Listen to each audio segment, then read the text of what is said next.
sera chinois, pour le moment on est algérien. Hein? Quand on sera chinois, on fera.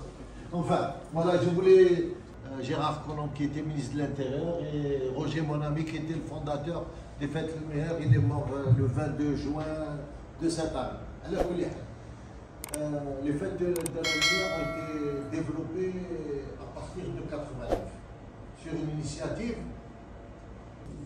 À ce jour, vous pouvez consulter sur Internet, de créer une exposition individuelle. Nous sommes allés à l'hôtel Hilton et on a été soutenu par un premier ministre de l'époque en 2000, 17 spécialistes de la lumière qu'on a ramenés à Alger. Le hasard a voulu qu'on a fait participer des architectes, ont découvert qu'il y a des capacités ici en Algérie, mais des capacités de l'Inde, et un chef de daïra de Aïn Boucher. De ce séminaire international, on organisait des villes lumières dans les villes. Et on a pris notre bâton de pèlerin et on a commencé à visiter. On a fait une quarantaine de villes. Alger, Tlemcen, Oran bien sûr, Annaba. En 2002, les photos sont là, j'ai signé. Donc ça, si on ne trouve pas les bons interlocuteurs, c'est pour ça que combien de data, de recherche qui sont dans les tiroirs des universités. Je suis très content aujourd'hui de voir également en face de moi des opérateurs économiques qui sont orientés pour améliorer la qualité de vie et qui travaillent et qui ont cette notion de créativité,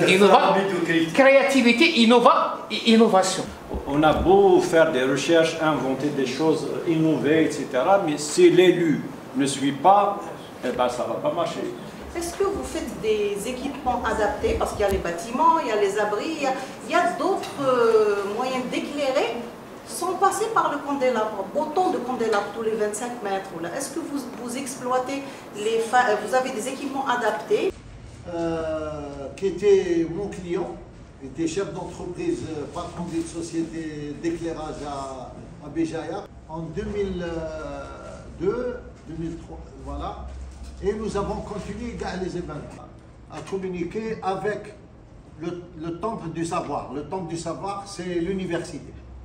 Les événements d'Alger sont les nommés, et puis est arrivé la Covid-19. Et nous sommes venus vous voir aujourd'hui pour... Puis les êtres vivants qui existent sur la planète, les insectes, les êtres humains, les poissons, les mammifères, y compris les plantes. Alors la tortue de mer, pour s'orienter, elle utilise la lune. Pour arriver sur les plages, pour prendre les œufs et pour repartir. En voie d'extinction, donc aujourd'hui, dans les pays où il y a les tortues, on utilise de la lumière rouge sur les bords de mer. Le jardin de Hama, s'il y a un carré où il y a un papillon particulier qui est en voie d'extinction, ou une espèce rare qui existe, particulièrement la zone, les photos, c'est des trucs en 3D qui ont été réalisés, mais ça, c'est des produits qu'on a réalisés, qu'on a formés, ainsi de suite. Comme on l'a expliqué tout à l'heure, c'est qu'aujourd'hui, un poteau, un luminaire est supposé éclairer la nuit, mais le jour, ça fait partie de la décoration de la nuit. Donc il y a des couleurs qui doivent être décidées par les urbanistes, des bancs qui sont choisis par les architectes. Le poteau fasse partie de la décoration pendant la journée. Donc là, c'est une nouvelle gamme qu'on a développée. Il y a par exemple une lampadaire qui est bien conçue, mais son emplacement est mal placé. Donc ça ne donne pas sa vraie qualité.